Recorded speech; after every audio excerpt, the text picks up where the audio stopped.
أعوذ بالله من الشيطان الرجيم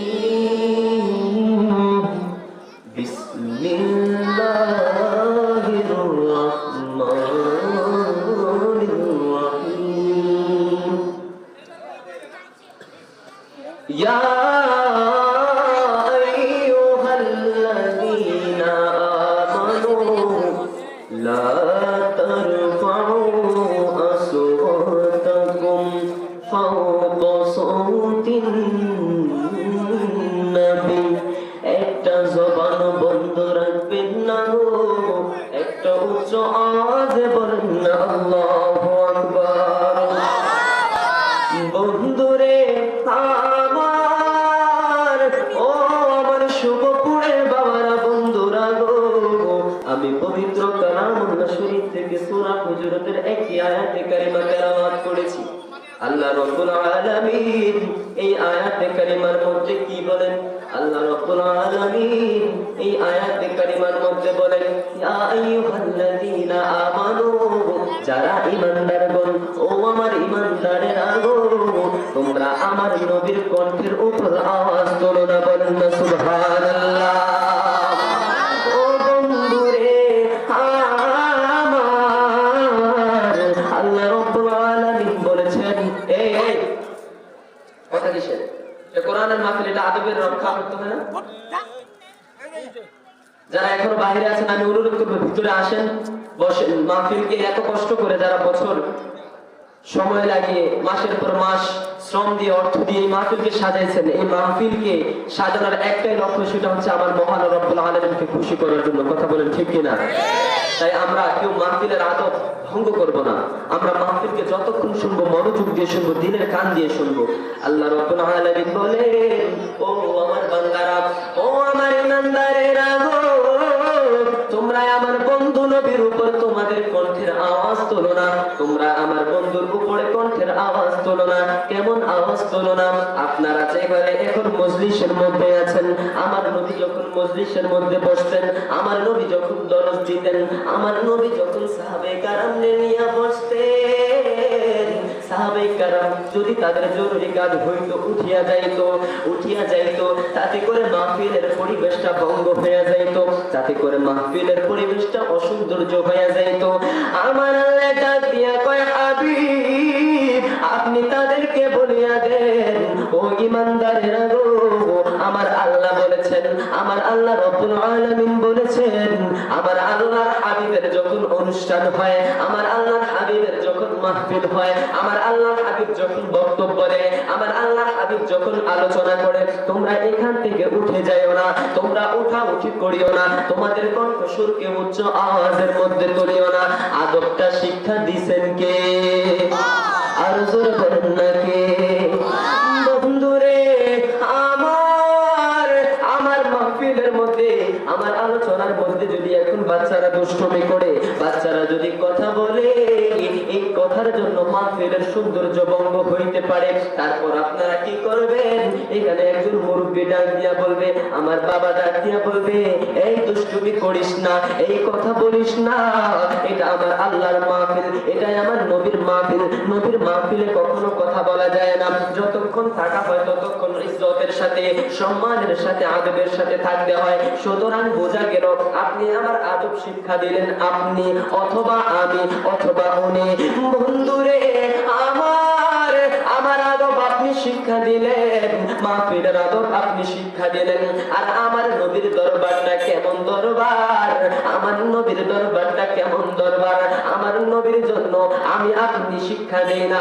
আবু বকর বলে না আদব শিক্ষা দেয় না, ওমর ইবনুল খাত্তাব শিক্ষা দেয় না, ওমর ইবনুল খাত্তাব আমার নবীর আদব শিক্ষা দেয় না, উসমান গনি আমার নবীর আদব শিক্ষা দেয় না, মাওলা আলী আমার নবীর আদব শিক্ষা দেয় না। আমার নবীর আদব যিনি শিক্ষা দেয় তিনি হচ্ছেন একজন, জবানটা খুলে বলেন তিনি কে? ও আমার শুভপুরের ভাইয়েরা, বন্ধুরা গো, আমার আল্লাহ যদি বলে বন্ধুর শানে বেয়াদবি করিস না, এখন কোন ব্যক্তি যদি আমার নবীর শানে বেয়াদবি করে, আমার নবীর শানে বেয়াদবি করে, আপনারা শুভপুরের মানুষ, আমার কলিজার ভাইয়েরা এখানে বৈশায়া যদি কেউ আমার নবীর শানে কুঞ্চি পরিমাণ ছোট করে আঘাত করে আপনারা কি স্থির থাকবেন না তাকে অসম্মান করবেন? ও বন্ধু, আমার নবীর শানের সময় যদি কেউ কটূক্তি করে, আমার নবীকে নিয়ে যদি কেউ ছোট করে কথা বলে, আমাদের দিলের মধ্যে রক্তক্ষরণ হবে। কথা বলেন ঠিক না? কেন কেন কেন? কারণ নবীরে বড় ভালোবাসি, নবীরে বড় ভালোবাসি। নবীরে কেমন ভালোবাসতে হবে গো, নবীরে কেমন ভালোবাসতে হবে। আল্লাহর হাবিব সহিহ বুখারীর মধ্যে এই হাদিসটি বর্ণনা আছে। শুধু বুখারী নয়, মুসলিমের মধ্যে ওই হাদিসটি বর্ণনা আছে। হাদিসটি হইল, তোমরা আমাকে ভালোবাসতে হবে। আমার নবী বলছে আমাকে ভালোবাসতে হবে তেমন করে, যেমন করে তোমরা তোমাদের বাবাকে ভালোবাসো না, মাকে ভালোবাসো না। বাবার চাইতেও বেশি ভালোবাসতে হবে, মায়ের চাইতেও বেশি ভালোবাসতে হবে, সন্তানের চাইতেও বেশি ভালোবাসতে হবে, স্ত্রীর চাইতেও বেশি ভালোবাসতে হবে। তাহলে তুমি পরিপূর্ণ ঈমানদার হইতে পারবা। ও বন্ধুরে আমার, আমার আল্লাহর হাবিবের জামানায় একজন লোক ছিল, একজন ব্যক্তি ছিল যার দুইটা চোখ ছিল না, যার দুইটা চোখ অন্ধ ছিল। সে চোখে দেখতে পারতো না, সে চোখে দেখতে পারতো না গো, সে চোখে দেখতে পারতো না। দুনিয়ার সৌন্দর্য সে চোখে দেখে নাই, আমার নবীর সেই নূরানি সুরত সে চোখে দেখে নাই। ওই ব্যক্তিটা বন্ধ ছিল, আল্লাহ তার দুইটা চোখে উঠায় আনিছে, আল্লাহ তার দুইটা চোখে উঠায় আনিছে। একটা জোরে বলেন না আল্লাহু আকবার। আল্লাহ যখন তার চক্ষুগুলা উঠায় আনিছে গো, ওই ব্যক্তি তারপরে একটা বিবাহ করলো। বিবাহ করার পরে অন্ধ ব্যক্তি বিবাহ করলো। বিবাহ করার পরে গো তার দুইটা সন্তান হইল, দুইটা সন্তান হইল, দুইটা সন্তান হইল। দুইটা সন্তান হওয়ার পরে যে বিবিটা সে ছিল একটা দাসী। এবার অন্ধ মানুষকে দেখবেন আমাদের সমাজের মধ্যে এমন কিছু মায় আছে, এমন কিছু বোন আছে যাদের স্বামীটা যদি জ্ঞানহীন হয়, যাদের স্বামীটা যদি সুন্দর করে কথা না বলতে পারে, যাদের স্বামীটার একটা পা নাই, যাদের স্বামীর একটা হাত নাই, ওই মহিলাটা, ওই মাটা, ওই বোনটা তার স্বামীকে সম্মান দেয় না, তার স্বামীকে ইজ্জত দেয় না, তার স্বামীকে ইজ্জত দেয় না গো।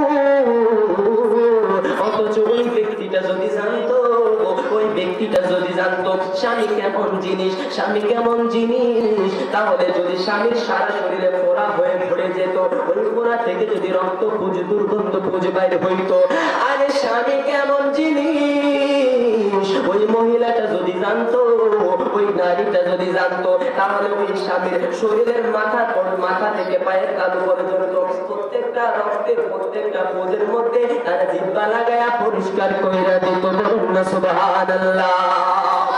আচ্ছা আমারে আপনারা একটু বলেন তো, স্ত্রীর কাছে স্বামীর মর্যাদা কম না বেশি? আপনারা আমার কথা বুঝতেছেন? কথা বুঝতেছেন না? কষ্ট হচ্ছে মনে হয়, স্পষ্ট বুঝছেন? তাহলে বাবার আওয়াজ দিবেন, 100 আওয়াজ দিবেন। আলোচনা শুনে ইনশাআল্লাহ দিল অন্তত নরম হয়ে যাবে। কারণ আমি তো আমার কথা বলছি না, আমি তো উলামায়ে কেরামের কথা বলছি না, আমি তো কোনো মুরব্বির কথা বলছি না। আমি যার শান বলছি তিনি হচ্ছেন আপনার নবী, আমার নবী, নবী মুস্তাফা। কথা বলেন ঠিক কি না?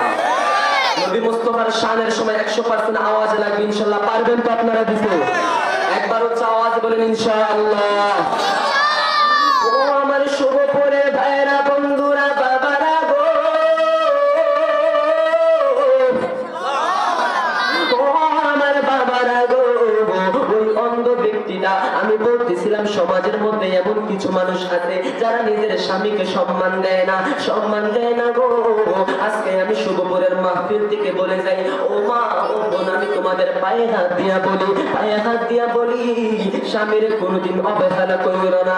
যদি স্বামী কষ্ট পায় তোমার জন্য জান্নাতের মধ্যে তালা লাগাই দিবে কে?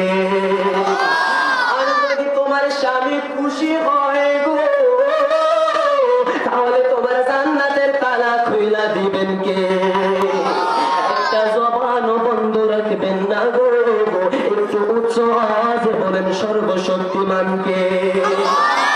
চাইলে সকল কিছু করতে পারেন।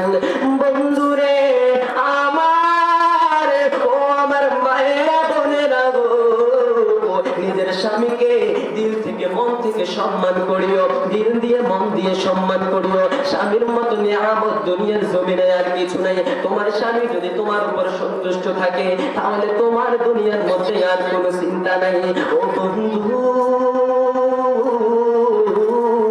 স্বামীর মানার দরকার আছে না নাই? আরেকটু আওয়াজে বলেন না, আছে না নাই? ও আমার শুভপুরের ভাইয়েরা, বন্ধুরা গো, ও আমার বাবাজিরা গো, ওই অন্ধ লোকটা তার দুইটা চোখ ছিল না, তাই বলে তার বিবিটা, তার স্ত্রীটা, তার সহধর্মিণীটা তাকে অবহেলা করতো। যখন সন্তান হয়ে গেল, এবার ওই ব্যক্তিটা আর কানে কথা টানে না।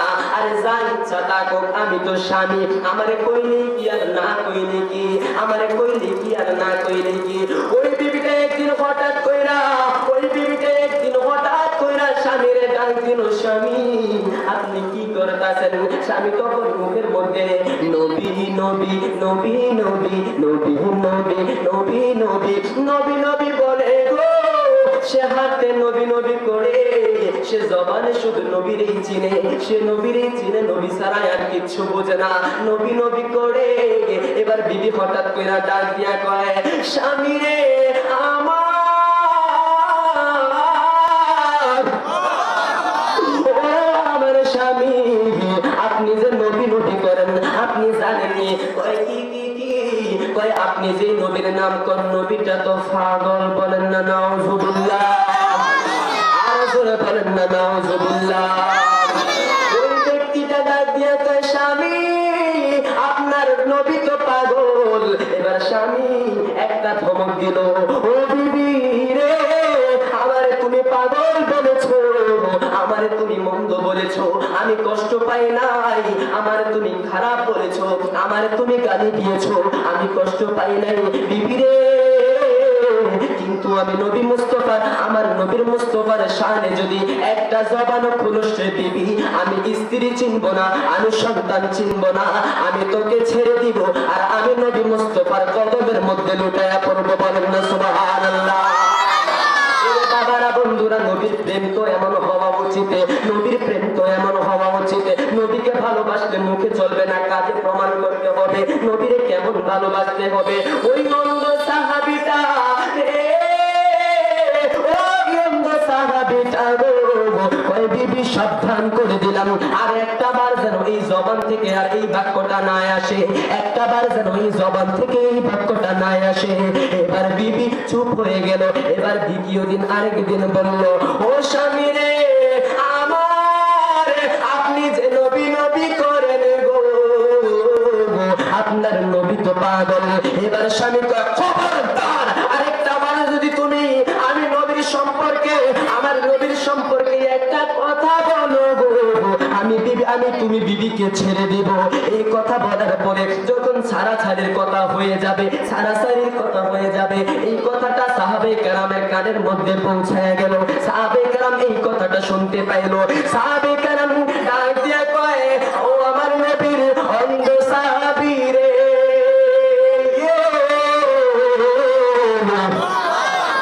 ও আমার নবীর অন্ধ সাহাবী, যা হয়েছে হয়ে গেছে, তুমি তোমার বিবিকে মাফ করে দাও, তুমি তোমার বিবিকে মাফ করে দাও। আমরা সাহাবে কেরাম তোমার কাছে অনুরোধ করলাম, এটা একবারের মতো হয়ে গেছে, আর এমন ভুল করবে না, মাফ করে দাও। এবার বিবিকে যাইয়া বলল, ও বিবি, আমার সাহাবে কেরাম আমাকে বোঝাইয়া দিছে এবং তোমাকেও বলেছে সাবধান হয়ে যেতে, আর যেন নবীর সম্পর্কে এমন কথা জবান দিয়ে না আসে, এমন কথা জবান দিয়ে না আসে গো, এমন কথা জবান থেকে আসলে আমি আর তোমার জন্য ঠিক থাকবো না। এবার 2 দিন গেল, 3 দিন গেল, এবার হঠাৎ করে আরেকদিন যখন ওই ব্যক্তিটা নবী নবী করে গো, ওই ব্যক্তিটা নবী নবী করে, নবী নবী করার সময় গো, ও নবী নবী করে, এবার ওই বিবিটা দিয়া বলে, স্বামী তোমার নবী তো পাগল এবং তোমার নবী তো আমার নবীকে গালিগালাজ করলো। বলেন না নাউজুবিল্লাহ।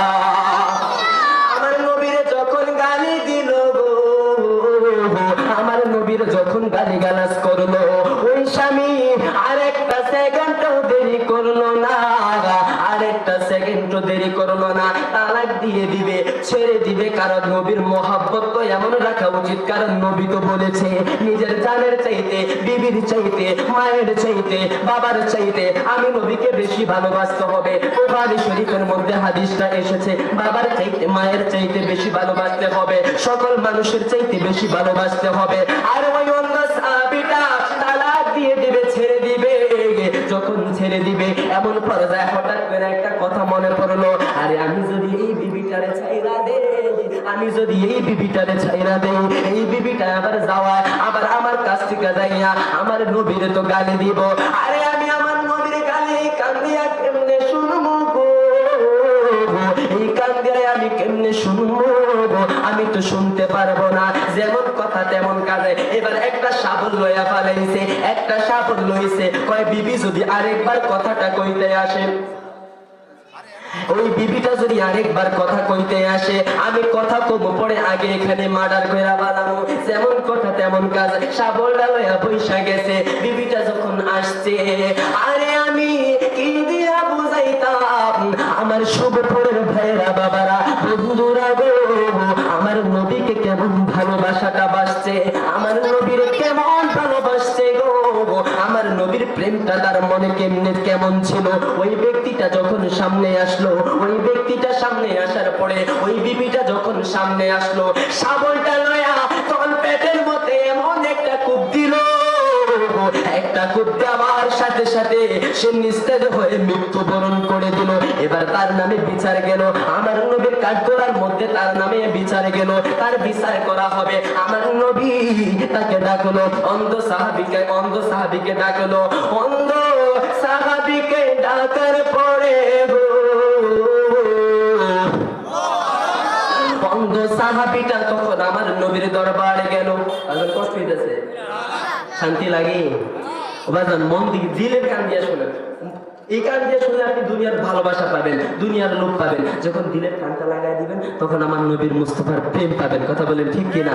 তো আমি যেখানে ছিলাম ওই অন্ধ সাহাবীর নামে যখন বিচার গেল, অন্ধ সাহাবীর নামে যখন বিচার গেল, অন্ধ সাহাবীটা নবীর কাছে গেল। আমার নবী জিজ্ঞেস করলো, ও সাহাবী তুমি কি এটা করেছো? বলে, নবী গো,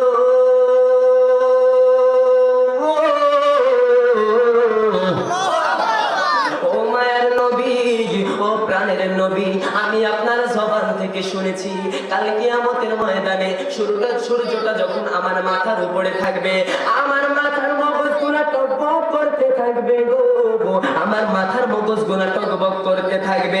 সেই দিন আমার ছোট ভাই আরমান হাসান আল কাদিরি বলেছেন, আরে যেই দিন কেউ কাউকে চিনবে না, সেই দিন চিনবে শুধু নবী। ও বন্ধুরে আমার শুভপুরের ভাইরা গো, ওই ব্যক্তি বলে, নবী গো, আমি আপনার জবান থেকে শুনেছি কাল কিয়ামতের ময়দানে যখন সূর্যটা আমার মাথার উপরে থাকবে, আমার নিচের মধ্যে তামা থাকবে, এত উত্তপ্ত গরমের মধ্যে 6 শ্রেণীর মানুষ নাকি আরশের নিচে ছায়া পাবে, 6 শ্রেণীর মানুষ নাকি আরশের নিচে ছায়া পাবে। এর মধ্যে 6 নাম্বার হচ্ছে যে ব্যক্তি আল্লাহর জন্য কাউকে ভালোবাসে, নবীর জন্য কাউকে ভালোবাসে। যদি নবীর জন্য কাউকে ভালোবাসে, নবীর জন্য যদি কাউকে ঘৃণা করে, তারে নাকি আমার আল্লাহ জান্নাতে আরশের নিচে ছায়া দিবে। আরশের নিচে ছায়া পাওয়াটা কত ভাগ্যের ব্যাপার, আরশের নিচে ছায়া পাওয়াটা কত ভাগ্যের ব্যাপার। আরশের নিচে ছায়া পাওয়ার জন্য ওই অন্ধ সাহাবীটা কয়, নবী গো আমার, ও মায়ের নবীজি, আপনার শান নিয়ে যখন কটূক্তি করতে লাগলো, আপনার শান নিয়ে যখন আমার বিবি কটূক্তি করতে লাগলো, তখন আমি তার পেটের মধ্যে শাবল দিয়ে একটা গুতা দিয়া তারে মাইরা ফালাইছি। আমার নবী কয়, তুমি সত্যি এই কাজটা করেছো? এবার পিছন থেকে সাহাবায়ে কেরামরা বলে, হায় হায় হায়, এবার না জানি তার কি অবস্থা হইব, এবার না জানি তার কি অবস্থা হইব। আমার নবী তো এবার রাইয়া গেছে। মানুষ হত্যা তো ইসলাম শিক্ষা দেয় না, কথা বলেন ঠিক কিনা? মানুষ হত্যা ইসলাম শিক্ষা দেয় না, মানুষকে মারার জন্য ইসলাম শিক্ষা দেয় না। ও আমার শুভপুরের ভাইরা, বাবারা, বন্ধুরা গো, আমার নবী শান্তির ধর্ম শিক্ষা দিয়েছে। ইসলাম অর্থ শান্তি। আমার নবী শান্তি প্রতিষ্ঠা করেছে, মারামারি শিক্ষা দেয় না। কিন্তু এর মধ্যে একটা ব্যবধান আছে। আমার নবীর শান নিয়ে যদি কেউ কথা বলে, আমার নবী বলে আল্লাহর শান নিয়ে যদি কেউ কথা বলে, ওই ব্যক্তিটা যেই ব্যক্তিটা কথা বলবে, ওই ব্যক্তির জন্য যতজন মানুষ দাঁড়ায়া যাবে আল্লাহকে খুশি করার জন্য, নবীকে খুশি করার জন্য, আমার আল্লাহ বলেন তাহলে নাকি আল্লাহর আরশের নিচে ছায়া দিয়া দিবে। ভাগ্যের ব্যাপারে দেখেছেন আপনারা? আল্লাহর আরশের নিচে ছায়া পাওয়াটা কত ভাগ্যের ব্যাপার। কিয়ামতের আলামত আজকে আমার আলোচনা ছিল না। আজকে আমার আলোচনা ছিল নবীর আজমত। নবীর আজমত, আমার নবীকে ভালোবাসার টপিক নিয়ে আমি আজকে আপনাদের সামনে কথা বলছি। আমার নবীকে কেমন ভালোবাসতে হবে, নিজের বিবির চাইতেও বেশি ভালোবাসতে হবে। আমার নবী কেমন শিক্ষা দিয়েছে? আমার নবী শিক্ষা দিয়েছে, বন্ধু ও বাবারা, মায়ের সাথে ভালো আচরণ করো, বাবার সাথে ভালো আচরণ করো, বন্ধুর সাথে ভালো আচরণ করো। কিন্তু যদি মা বাবা আমার নবীর বিপক্ষে চলে যায়, মা বাবাকে ছাড়ার জন্য একটা মিনিট যে ব্যক্তি ভাববে না, সেই ব্যক্তি প্রকৃত ইমানদার। কথা বলেন ঠিক কিনা? ইমানদার হওয়ার জন্য আমার নবীর ভালোবাসার দরকার আছে না নাই? আরে যদি কোন রাস্তার মুচি আমার নবীকে ভালোবাসে, তাহলে ওই রাস্তার মুচিকে আমি আমার মাথার পাগড়ি বানাইতে এক মিনিট ভাববো না। আর কোন প্রধানমন্ত্রী, প্রাইম মিনিস্টার যদি আমার নবীর সামনে কটূক্তি করে কথা বলে, তাহলে মাথার তাজ থেকে পায়ের নিচের জুতার ধুলি বানাইতে এক মিনিট ভাববে না। কথা বলেন ঠিক কিনা?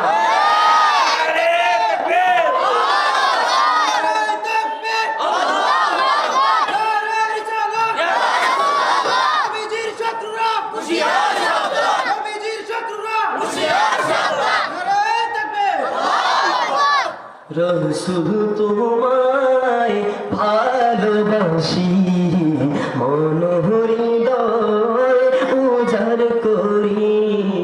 রসুল তোমায় ভালোবাসি, মন হৃদয় উজাড় করি।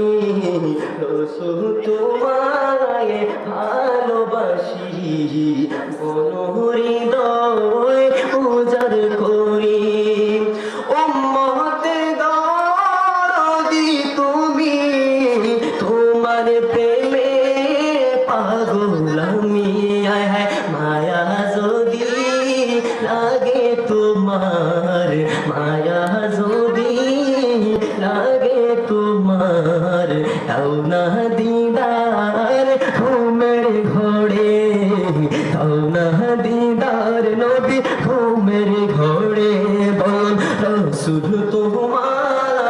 ভালোবাসি, মন হৃদয় উজাড় করি।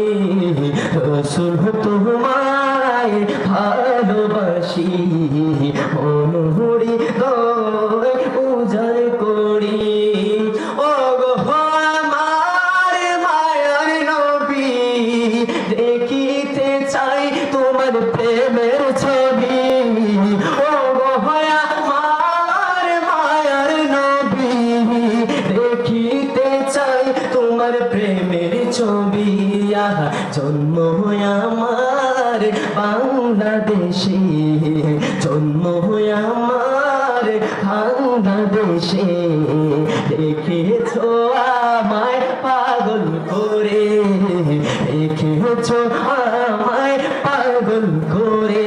সবাই রসুল তোমায় ভালোবাসি, মন হৃদয় উজাড় করি। পারবেন না, বলতে পারবেন না? আসে না বাবা, একটু দিলটা উজাড় করে বলে না। নাতে মুস্তফাই তো পড়বেন, কাউকে তো গালি দিচ্ছি না, কাউকে অসম্মানী করছি না। আমার নবী নাতে মুস্তফা পড়ছি, সহজ ভাষায় বাংলা ভাষায় পড়ছি, উর্দু ফার্সি নিয়ে বলছি না বন্ধু। ও বাবা, একটু মনটা নিয়ে বাংলা গজলটা পড়েন না। রসুল তোমায় মন হৃদয় উজাড় করি। রসুল তোমায় মন হৃদয় উজাড় করি। উম্মতের দরদি তুমি, তোমার প্রেমে পাগল আমি।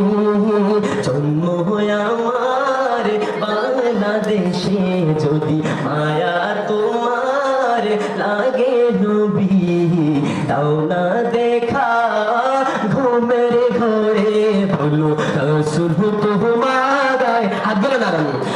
রসুল তোমার সবাই রসুল তোমার ভালোবাসি মন হরি গয় উজার করি রসুল তোমার ভালোবাসি মন হরি গয় উজার করি ও গয় আমার মায়ার নবী দেখিতে চাই তোমার প্রেমের ছবি ও গয় আমার মায়ার নবী দেখিতে চাই তোমার প্রেমের ছবি জন্ম হয়ে আমার বাংলাদেশে জন্ম হয়ে আমার বাংলাদেশে রেখেছো আমায় পাগল করে রেখেছো আমায় পাগল করে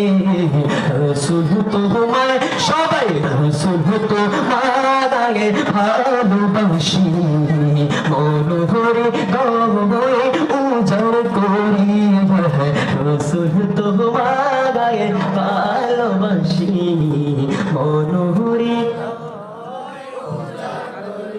নারে তাকবীর নারে তাকবীর তানজিল হাসান ফাঁসি সাহেবের আগমন শুভপুরের পক্ষ থেকে নারে তাকবীর আপনারা খুশি থাকবেন এই মুহূর্তে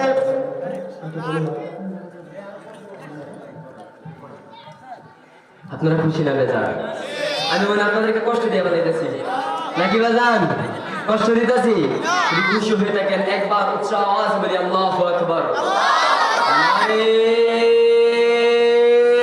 তাকবীর নারে রিসালাত আহলে সুন্নাত ওয়াল জামাত আহলে সুন্নাত ওয়াল জামাত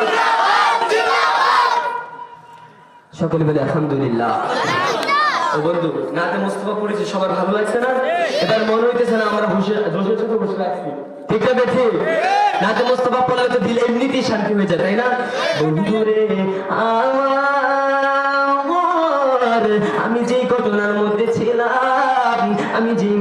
মধ্যে ছিলাম ওই অন্ধ সাহাবী যখন আমার নবীর কাঠগড়ার মধ্যে দাঁড়ায় গেছে আমার নবীর কাঠগড়ার মধ্যে দাঁড়ায় গেছে এবার আমার নবীকে তুমি কি মারছো কই নবী আমি মারছি কই তুমি কেন মারলা কই নবী তোমারে অসম্মান করছে কই আমারে অসম্মান করছে তো কি হইছে কই নবী গো আমার ও মায়ের নবীজি আমারে গালি দিলে আমার আফসোস লাগে না আমারে ব্যথা দিলে আমার আফসোস লাগে না আমারে পাগল কইলে আমার আফসোস লাগে না আমার বাবার গালি দিলে আমার আফসোস লাগে না আমার কষ্ট হয় না কিন্তু নবী আপনার যদি একটা বার কটূক্তি করে কথা বলে ইয়া রাসূলুল্লাহ ইয়া হাবিবাল্লাহ এই হৃদয়ের ভিতর রক্তক্ষরণ হওয়া শুরু করে দেয় এটাই তো মুমিনের পরিচয় কথা বলেন ঠিক কি না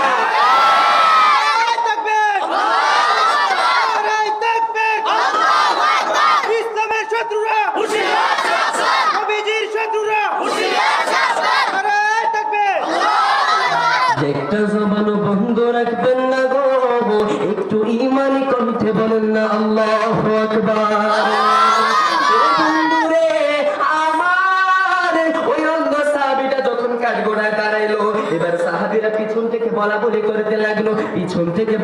করতে লাগলো আজকে নিশ্চয়ই ওই অন্ধ সাহাবীর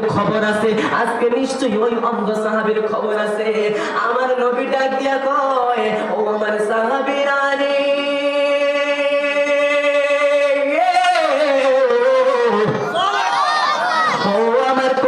সাহাবীরা রে ও আমার প্রাণের সাহাবীরা গো আমি কেমনে বিচার করব আমি নবী তো কোনোদিন কারো বিচার করি না আমি নবী রাহমাতুল লিল আলামিন আমি নবী মায়ার নবী আমি দ্বীনের নবী আমি কেমনে তার বিচার করব বিচার আল্লাহর থেকে ফয়সালা চলে আসছে সাহাবীরা ওদের আগ্রহে বসে আছে গো কি বিচার না জানি আসছে আমার নবী ডাক দিয়া কয় সাহাবীরে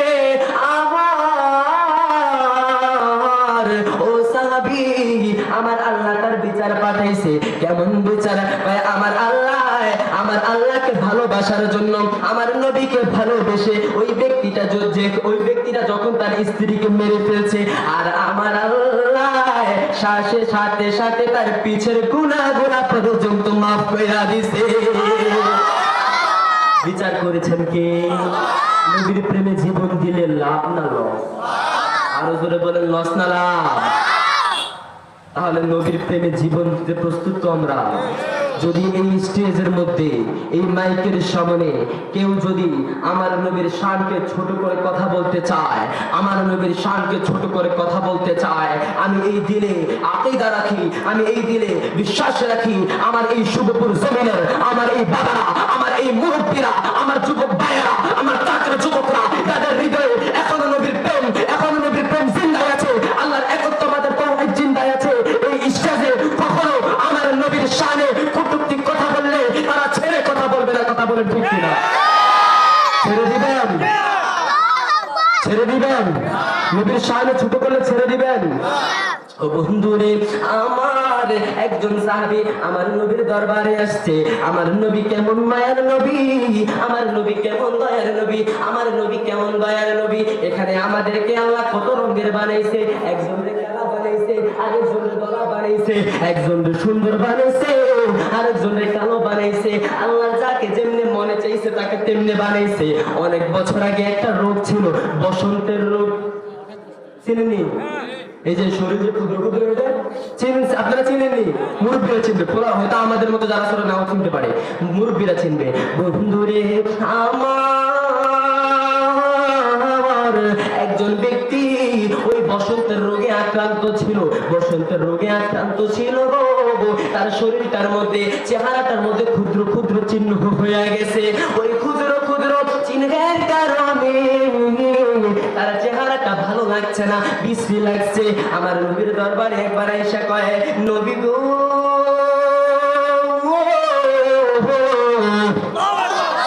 ও মায়ের নবী, ও দিনের নবী গো, আমার সকল আমল ঠিক আছে, আমি আমল করতে চাই।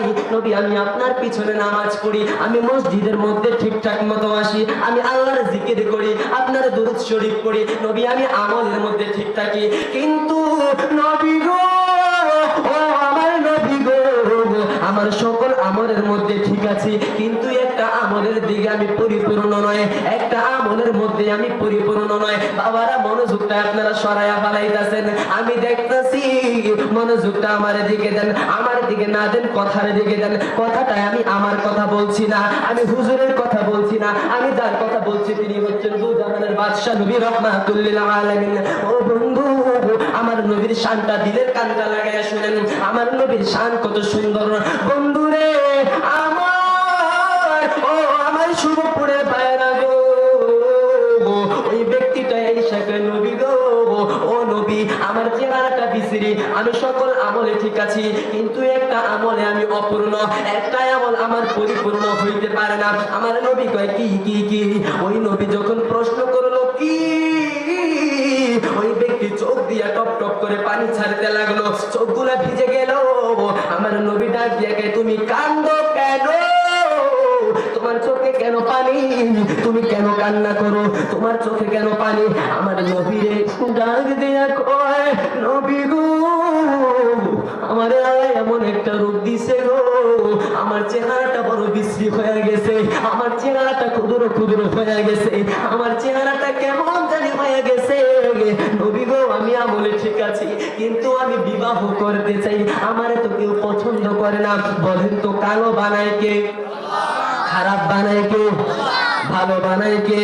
আল্লাহর যারে যেমনে ভালো লাগে আল্লাহ তো তাকে তেমনি বানায়, আল্লাহ এমন ভাবে বানায়, আল্লাহর কাছে যারে যেমন ভাবে সুন্দর লাগে আল্লাহ তাকে তেমন ভাবে বানায়। এবার আমার নবীর কাছে যখন চোখের পানিগুলো চাই না, কয়, নবী, আমি বিবাহ করতে চাই, কিন্তু আমার তো মেয়ে পছন্দ হয়, কিন্তু মেয়েরা আমারে পছন্দ করে না।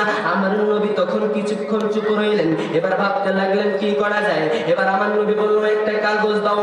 একটা কাগজ দিল, এই কাগজটার মধ্যে আমার নবী কিছু লিখে দিলেন, একটা চিঠি লিখে দিলেন, বলল, এই চিঠিটা তুমি ওই ব্যক্তির কাছে নিয়ে যাও, ওই ব্যক্তির কাছে নিয়ে যাও।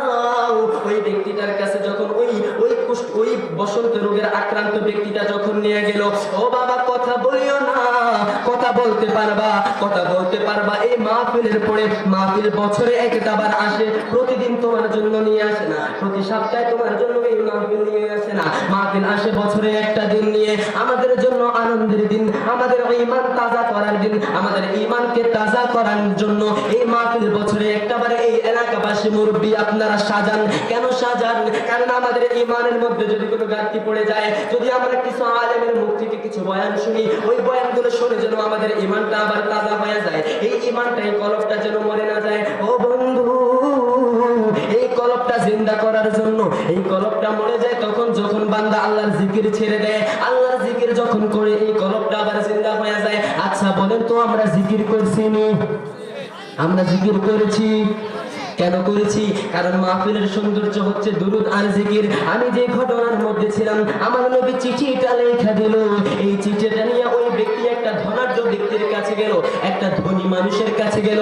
ওই ধনী মানুষের কাছে যাওয়ার পরে ওই ধনী মানুষটা চিঠিটা খুললো, চিঠিটার মধ্যে আমার নবী লিখলো, এই চিঠির বাহক, এই বার্তা বাহকের নিকট তোমার কন্যাকে বিবাহ দিবানি আমি নবী মুহাম্মদ রাসূলুল্লাহ সাল্লাল্লাহু আলাইহি ওয়াসাল্লাম বললাম, তুমি এই ব্যক্তিটার সাথে তোমার মেয়েকে বিবাহ দাও। এবার ওই চিঠিটা ওই ব্যক্তিটা পড়লো। বাবারা, আমার কথা আপনারা বুঝেননি? বুঝেননি? আমার কথা কি অস্পষ্ট? আমি মনের মাধুরী দিয়ে আমি আপনাদের সাথে বুঝাইতে চাই, আমি কথাগুলো শোনাইয়া দিতে চাই। আমি জানি না আপনাদের সাথে আবার সাক্ষাৎ হবে কিনা। আমি ওই মাহফিলের মধ্যে আপনাদেরকে বলেছিলাম, হয়তো আল্লাহ চাহে আবারও আপনাদের সাথে সাক্ষাৎ হয়ে যাবে। আল্লাহ চেয়েছেন বিদায় আবারও আপনাদের সাথে সাক্ষাৎ হয়ে গেছে। ও বন্ধু, এবার ওই ব্যক্তিটা যখন চিঠিটা দিল ধনী ব্যক্তিকে, ধনী ব্যক্তিটা চিঠিটা খুললো। ধনী ব্যক্তি চিঠিটা খোলার পরে, ধনী ব্যক্তিটা চিঠিটা খোলার পরে যখন দেখলো তার একমাত্র কন্যা, ওই কন্যার সাথে এই ছেলের বিবাহ দিতে, ছেলেটার চেহারা তো সুন্দর না, ছেলেটার চেহারা দেখতে তত ভালো না, ছেলেটার চেহারা দেখতে তত ভালো না, তার মেয়ের সাথে তো যায় না। এবার যখন এই কথা সে মনে মনে চিন্তা করতে লাগলো, একবার চিঠির দিকে তাকায়, আবার এই ছেলের দিকে তাকায়, একবার চিঠির দিকে তাকায়, আবার ছেলের দিকে তাকায়।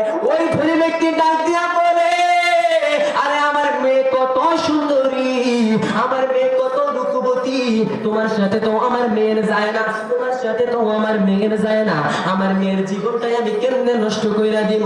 এবার ওই ব্যক্তিটা এই কথাটা শোনার পরে, এই ধনীর মুখ থেকে এই বাক্যটা শোনার পরে চোখ দিয়া বজরে বজরে পানি ছাড়তে লাগলো। আসার সময় চিঠিটা নিয়ে আসছে, বড় খুশি, এই মুখটা উজ্জ্বলে ভরে গেল খুশিতে। যখন চলে যাচ্ছে এই কথাটা শুনে, এই কথাটা শুনে যখন চলে যাচ্ছে চোখ গোলা দিয়া পানি পড়লো। এবার ভিতর থেকে মেয়েটা বের হলো। এবার ব্যক্তিটা যখন চলে গেল, ওই বার্তা বাহক বসন্ত রোগের ব্যক্তিটা যখন চলে গেল, ওই মহিলা, ওই তার মেয়েটা কন্যাটা ডাক দিয়া বলে, বাবা,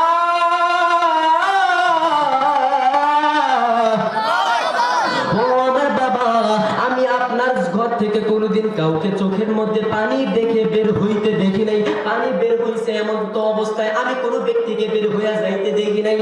এই কথা বললো। বাবা গো, ও আমার বাবা, একটা ছেলে আসলো, একজন ব্যক্তি আসলো গো। ওই ব্যক্তিটা প্রথম বড় আনন্দ ছিল, প্রথম বড় আনন্দ ছিল, এরপর কেন চোখটাকে মলিন করে ফেললো, চোখটাকে মলিন কইরা পালাইলো গো। তার চোখগুলা দিয়া কেন পানি পড়তে লাগলো টপ টপ কইরা। এবার বাবা কয়, মা,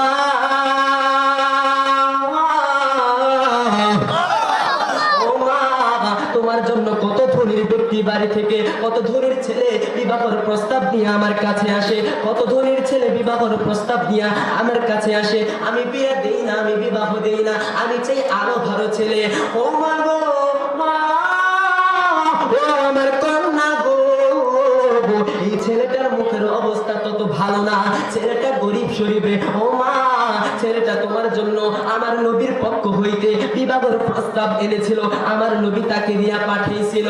আমার নবী তাকে দিয়া পাঠানোর পরে গো, আমার নবী তাকে দিয়া পাঠানোর পরে আমি যখন তাকে বারণ করে দিলাম, আমি যখন তাকে মানা করে দিলাম, তার চক্ষুগুলো লাল হয়ে গেল, তার চক্ষুগুলো দিয়ে টপ টপ করে পানি পড়তে লাগলো।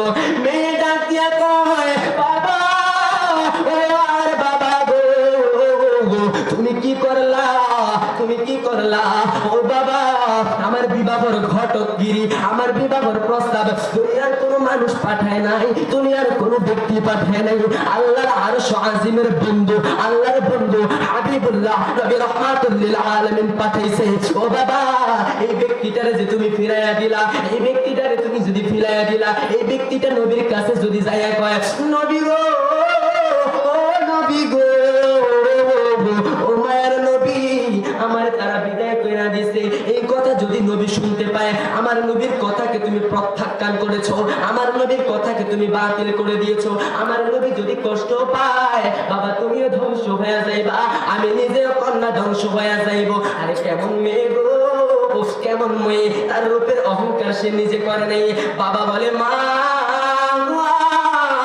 এই ব্যক্তির সাথে তো তোমার যায় না, তুমি হইলা রূপবতী, তুমি হইলা সুন্দরী, তোমার সাথে তো এই ব্যক্তির যায় না। এবার কন্যা ডাক দিয়া কয়, বাবা, ও বাবা, তোমাকে কে বলেছে যায় না? আমার নবী যদি চায় নিশ্চয়ই অবশ্যই যায়। বাবা তুমি একটা দৌড় দাও, তুমি একটা দৌড় দাও। বাবা কয়, কেন কেন কেন? বাবারে ওই কন্যা শিখায় দেয়, বাবা তুমি যায়া কও, নবী গো আমার বড় ভুল হয়ে গেছে, নবী গো আমার বড় ভুল হয়ে গেছে, নবী গো আমিও রাজি, আমার মেয়েও রাজি। কয়, ওই ব্যক্তির আগে, বসন্ত রোগের ব্যক্তির আগে তুমি দৌড় দিয়া যাইবা, যেন বসন্ত রোগের ব্যক্তি আগে নবীর কাছে পৌঁছাইতে না পারে। যেমন কথা তেমন কাজ। বাবা তাড়াতাড়ি ছুটতে লাগলো নবীর দরবারে। নবীর দরবারে যখন যাইতে লাগলো, ও বন্ধু, নবীর দরবারে যাইয়া কয়, আমার নবী গো, আমার নবীর কাছে যায়, নবী গো আমার বড় ভুল হয়ে গেছে, নবী আমার নবীকে কি ভুল করেছো? কয়, নবী আপনি যে বিয়ের প্রস্তাব পাঠাইছেন আমিও রাজি, আমার মেয়েও রাজি। কেমন ভালোবাসছে একজন বসন্ত রোগের ব্যক্তির কাছে এত সুন্দর রূপবতী বিয়েটা দেওয়ার জন্য একটা মিনিট ভাবে না ওই কন্যাটা, কেমন ভালোবাসাটা আমার নবীকে বাসছে। এবার ওই পিছনে দেখতেছে কি, যে ব্যক্তিটা আমার নবী পাঠাইছে চিঠি দিয়া, ওই ব্যক্তিটা ওই ধনী ব্যক্তির পিছনে দাঁড়ায় দিয়েছে। আর জোরে কন্যা বেচারা তো বড় খুশি, আমি আগে বলছি, আমি কি করছি, আগে বলছি। বাবা, বাবা মাকে সম্মান করো, ইজ্জত করো। আমি আমার যুবক ভাইদেরকে বোঝাবো, ও আমার যুবক ভাইরা গো, নিজের মাকে ভালোবাসো, বাবাকে ভালোবাসো, মায়ের কোনোদিন কষ্ট দিও না, বাবারে কোনোদিন কষ্ট দিও না। আলহামদুলিল্লাহ কন্যা, যেটা বলতেছিলাম বন্ধুরে, আলহামদুলিল্লাহ কন্যা, বাবা আরো চাওয়াতে বলেন আলহামদুলিল্লাহ। এবার ওই ব্যক্তি আমার ওই যখন কি বলতেছিলাম যে কন্যাটা রাজি হয়ে গেল, বাবাটা পিছনে যখন ছেলেটা দাঁড়ায় দিল, এবার ওই ব্যক্তি বড় খুশি হয়ে গেছে, আমি আগে পৌঁছায় গেছি, আমি আগে পৌঁছায় গেছি গো, আমি আগে পৌঁছায় গেছি। এবারে যখন ছেলেটা শুনতে পাইলো বিয়ের জন্য আমার নবী রাজি, মেয়েও রাজি, মেয়ের বাবাও রাজি। এবার আমার নবী ছেলেটারে ডাক দিয়া কয়, এখানে আসো। এবার এখানে আসলো, আমার নবী ডাক দিছে, ও বাবা, ও আমার সাহাবী, তুমি যে বিবাহ করবা তোমার কোনো সম্পদ আসেনি? সম্পদ তো নাই। একটা গরিব মেয়ের, গরিব ছেলের জন্য আমার নবী বড়লোক করার ব্যবস্থা করছে। বলেন না সুবহানাল্লাহ। নবীর প্রেম থাকলে কি হয়ে যায়? কয়, তোমার কাছে কোনো অর্থ আসেনি? কয়, নবী গো, ও আমার নবীজি, ও আমার নবীজি, ও দিনের নবী, আমার কাছে এই যে একটা গেঞ্জি পড়ে আছে আর একটা লুঙ্গি পড়ে আছে, এই লুঙ্গি আর গেঞ্জি ব্যতীত আমার কাছে কিছু নাই। কয়, এগুলো কি করেছো? কয়, নবী গো, ও নবী গো, আমি সাহাবী আপনার কদমের মধ্যে এই সব কিছু অর্পণ করে দিয়েছি।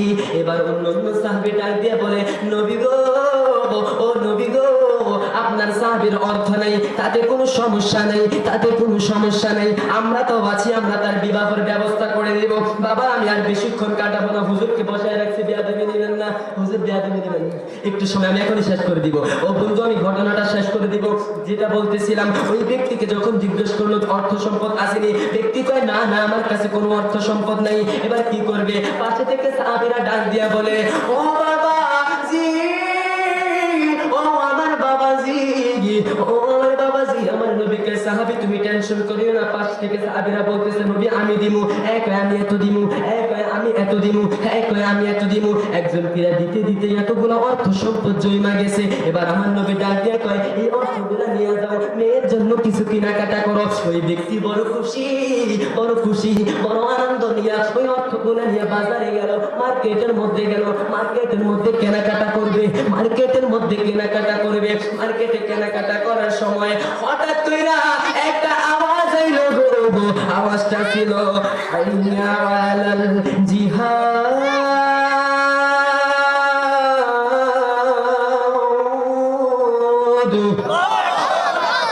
আমরা তো আজান শুনতে পাই হাইয়া আলাস সালাহ,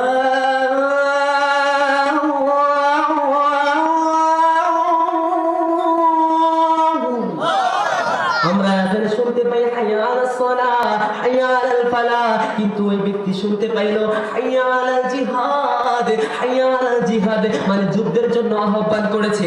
এবার ওই ব্যক্তি আমার নবীর সাহাবী বসন্ত রোগে আক্রান্ত ব্যক্তিটা কয় বিবাহর মাসাবানা তুমি রেখে দাও, টাকাগুলো আমারে দাও। টাকাগুলো নিয়ে সরাসরি চলে গেল, সরাসরি চলে গেল ওই বিবাহের পিড়িতে। এই কিছুক্ষণ পরে ছেলেটা বসতেছিল, কিন্তু যখন যুদ্ধের জন্য ডাক আসলো, যুদ্ধের জন্য এই এই এই বসো বসো, যখন যুদ্ধের জন্য ডাক আসলো, যুদ্ধের ডাক আসার সময় ওই মালসাবানা ছাইরা যুদ্ধের জন্য মার্কেটে গেল, কিছু তলোয়ার কিনবে, কিছু ছুরি কিনবে। মালসাবানা না কিনা তলোয়ার কিনা বিবাহর পিরিত ছাইরা দিছে।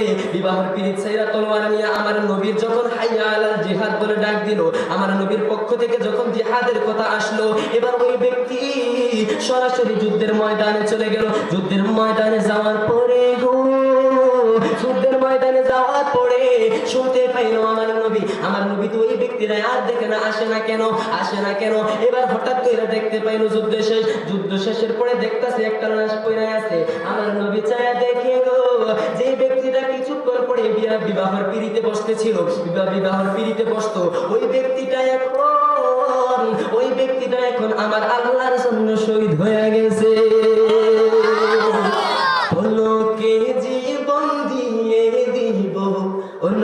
তুমি যদি চাও, পারবেন ইনশাআল্লাহ, পারবেন। এই বাংলা গজলটা আমি বাবা আজকে উর্দু ফার্সি কিছু বলি নাই, আপনাদের জন্য শুধু বাংলা গজল করতেছি, একটু জবানটা খুলে বলেন। বলো কে জীবন দিয়ে দিব ও নবী তুমি যদি চাও, জীবনের মায়া ছেড়ে দেব ও নবী তুমি যদি চাও। ও আমার এই জীবনে একবার দেখা দাও, হাবিবি ইয়া রাসূলুল্লাহ, হাবিবি ইয়া হাবিবাল্লাহ, হাবিবি ইয়া রাসূলুল্লাহ, হাবিবি ইয়া হাবিবাল্লাহ। জবানটা খুলে বলেন না ইয়া রাসূলুল্লাহ। জানি একদিন মরণ আমার কাছে আসবে, জানি একদিন মরণ আমার কাছে আসবে, সেই দিন তো দেখার আশা দিব না গো ছেড়ে, নবী দিব না গো ছেড়ে, কলিজা টুকরো করে দেব ও নবী তুমি যদি চাও, জীবনের মায়া ছেড়ে দেব ও নবী তুমি যদি চাও। ও বলে জিয়ামতের জীবনে একবার দেখা দাও, হাবিবি ইয়া রাসূলুল্লাহ, হাবিবি ইয়া হাবিবাল্লাহ, হাবিবি ইয়া রাসূলুল্লাহ, হাবিবি ইয়া হাবিবাল্লাহ। একটা জবান বন্ধ রাখবেন না গো, চিৎকার মেরে বলেন না আল্লাহু আকবার। ও আমার সোনাপুরের ভাইরা বন্ধুরা বাবারা গো, এবার আমার নবী দেখতে পাইলো ওই লাশটা জমিনের মধ্যে পড়ে আছে। আমার নবী নিচের দিকে তাকায় কিছুক্ষণ চোখের পানি ছাড়লো, আবার আসমানের দিকে তাকায় মুচকি হাসি দিল। সাহাবী ডাক দিয়া কয় নবী গো বেয়াদবি মাফ করবেন, নবী গো ও নবী আমার বেয়াদবি মাফ করবেন। নবী গো আপনি হঠাৎ করে তার দিকে তাকায় কাঁদলেন, আবার তার উপরে আসমানের দিকে তাকায় হাসলেন। আমার নবী কয় ও আমার সাহাবী, আমি তার লাশটা দেখে কান্না করলাম, আর যখন আসমানে তাকাইলাম আমি দেখতে পাইলাম আমার আল্লাহ তার জান্নাতে হিসাবে কবুল করে নিছে। নবীর জন্য জীবন দিলে লাভ না লস? আরো জোরে লস না লাভ? ও বাবা, আমি আর পারলাম না, অনেকক্ষণ হয়ে গেছে, 1 থেকে 1.5 ঘন্টা আপনাদের দোয়া ও ভালোবাসা নিয়ে বাংলাদেশের বিভিন্ন জায়গায় আল্লাহ এই অধমকে এই ছোট বয়সে নিয়ে যেয়ে থাকে এবং এই এলাকার নাম প্রত্যেকটা অঞ্চলে অঞ্চলে ছড়ায় দেওয়ার সৌভাগ্য হয়েছে। আপনাদের থেকে দোয়ার আরজি এবং আপনারা মন থেকে এই সন্তানটার জন্য দোয়া করবেন যে আমার ভাইগুলো আছে, আমার কলিজার ভাইগুলো যথেষ্ট সম্মান করে, ইজ্জত করে, ছোট ভাই হিসেবেও আমার এই তারেক ভাই, তাকবীর ভাই, আমার যে ভাই নিহাদ আছে, ওরা যথেষ্ট ভালোবাসার সাথে দেখে, যথেষ্ট ইজ্জত করে, আমার বাবারা, আমার জেদারা আমার যথেষ্ট আদর করে। আপনাদের দোয়ার ওসিলাতে আল্লাহ আমাকে ইসলামের পথে কবুল করেছে।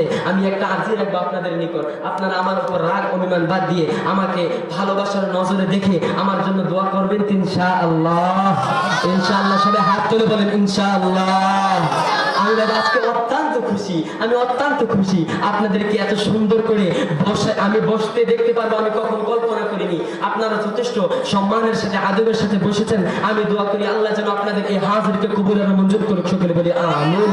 আমি আপনাদের থেকে এই মুহূর্তে বিদায় নিচ্ছি। আমার বাবার নাম মোহাম্মদ হুমায়ুন কবির, আপনারা চিনে থাকবেন। আমার বাবা বড় অসুস্থ মানুষ, আমাকে এই টেনে হিচড়ে আমাদের 3-4টা ভাই বোনকে পড়াশোনা করাইছে, আলহামদুলিল্লাহ 2টা ভাইকে হাফেজ বানাইছে, আলেম বানাইছে, এখনো পড়াশোনা করাইতেছে, বলেন আলহামদুলিল্লাহ।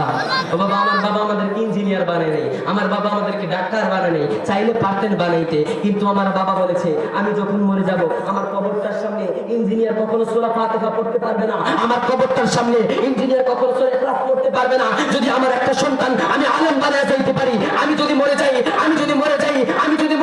যদিও আমার গুনাহ থাকে, আমার সন্তান যখন খালেস নিয়তে শুদ্ধভাবে সহিভাবে মুনাজাতের দিকে হাতটা তুলে বলবে আল্লাহ গো আমার বাবাকে তুমি মাফ করে দাও, আল্লাহ কি মাফ না করে থাকতে পারবে? সন্তানকে আলেম বানান বাবা, আলেম বানান, টাকা নাহি থাকতে পারে কিন্তু ইজ্জত পাবেন, আল্লাহর কাছে সম্মান পাবেন, জান্নাত পাবেন, কথা বলেন ঠিক কিনা? এই বলে আমি আমার অগোছালো বক্তব্য আপনাদের থেকে বিদায় নিয়ে ক্ষমার উদ্দেশ্যে, আপনারা আমাকে দেখবেন যদি কোনো ভুল ভ্রান্তি হয়ে থাকে, ক্ষমার উদ্দেশ্যে দেখে আমাকে বিদায় দিবেন ইনশাআল্লাহ। আমার অগোছালো বক্তব্য আমি এখানে সমাপ্তি করছি। ওয়া আখিরু দাওয়ানা আলহামদুলিল্লাহি রাব্বিল আলামিন। আসসালামু আলাইকুম ওয়া রাহমাতুল্লাহি ওয়া তাআলা ওয়া বারাকাতুহু।